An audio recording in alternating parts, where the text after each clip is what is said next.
किसी ने बड़ी कमाल की बात कही है कि अगर आपको वो फसल पसंद नहीं जो आप काट रहे हैं तो उन बीजों की जांच कीजिए जो आप बो रहे हैं। हाय गाइस, मैं हूं आरजे कार्तिक। एक छोटी सी कहानी। ये कहानी है उस अमीर महिला की जो साइकेट्रिस्ट के पास जाया करती थी, डिप्रेशन के दौर से गुजर रही थी और अपनी लाइफ में हैप्पीनेस ढूंढ रही थी। कई बार सेशन 1 घंटे चलता, 2 घंटे चलता। एक दिन इन मैडम ने जाकर के डॉक्टर साहब से सवाल किया कि डॉक्टर साहब, ऐसा क्या है कि इतने पैसे होने के बाद भी मेरी लाइफ में हैप्पीनेस नहीं आ रही है। जो साइकेट्रिस्ट थे उन्होंने अपने क्लिनिक में काम करने वाली एक बूढ़ी महिला को बुलाया और कहा कि अम्मा, आज आप अपनी कहानी मैडम को सुनाइए।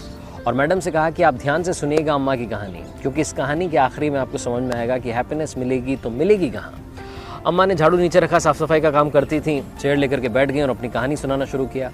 अम्मा ने बताया कि मैडम, मेरा पति शराब पी करके घर आता था, मारपीट करता था, घर में पैसे नहीं रहते थे। मेरा एक बेटा था जिसको पढ़ाने के लिए मैं जैसे तैसे पैसे इकट्ठे करती थी, काम करने जाती थी।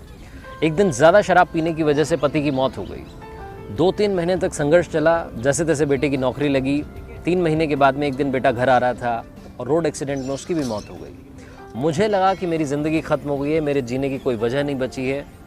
मैं मरने के तरीके ढूंढने लगी, यहाँ तक कि मैं पटरी तक पहुँच गई और उस दिन मैं हिम्मत नहीं कर पाई मरने की, वापस लौट करके घर आ गई।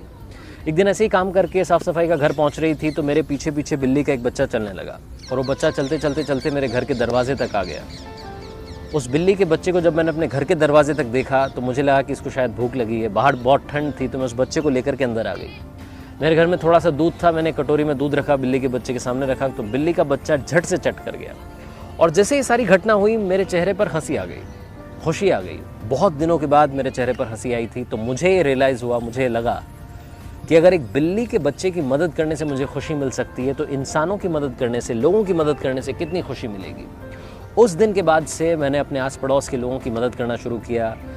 एक भाई साहब बीमार थे, उनके लिए बिस्किट्स बना करके लेकर के गई। एक भाई साहब अस्पताल में भर्ती थे, उनके लिए खाना बना करके लेकर के गई। कुल मिलाकर के मैंने जितने लोगों की मदद हो सकती थी उतने लोगों की मदद करना शुरू किया। मुझे एक बात समझ में आई कि ज़िंदगी में खुशी ढूंढने से नहीं बल्कि दूसरों को खुशी देने से मिलेगी। ये कहानी जैसे ही अम्मा सुना रही थी, ख़त्म कर रही थी, उनकी आंखों में आंसू आ गए। मैडम को समझ में आ गया कि दुनिया में सिर्फ पैसा हैप्पीनेस नहीं दे सकता। जब तक आप हैप्पीनेस शेयर नहीं करेंगे आपकी लाइफ में डबल हैप्पीनेस नहीं आएगी। अगर आप टीचर हैं तो मुस्कुराते हुए क्लासरूम में जाइए। अगर आप हाउसवाइफ हैं तो मुस्कुराते हुए खाना बनाइए, खाना खाने वाले को स्वाद आएगा, खाना बड़ा अच्छा बनेगा। अगर आप बिजनेसमैन हैं तो अपने कर्मचारियों से, अपने एम्प्लॉयज़ से खुश होकर के बात कीजिए, हंस कर के बात कीजिए। बांटनी है तो मुस्कान बांटिए। ज़िंदगी में खुशी का यही एक सीक्रेट है। आरजे कार्तिक आपसे ये कहता है, कर दिखाओ कुछ ऐसा कि दुनिया करना चाहे आपके जैसा।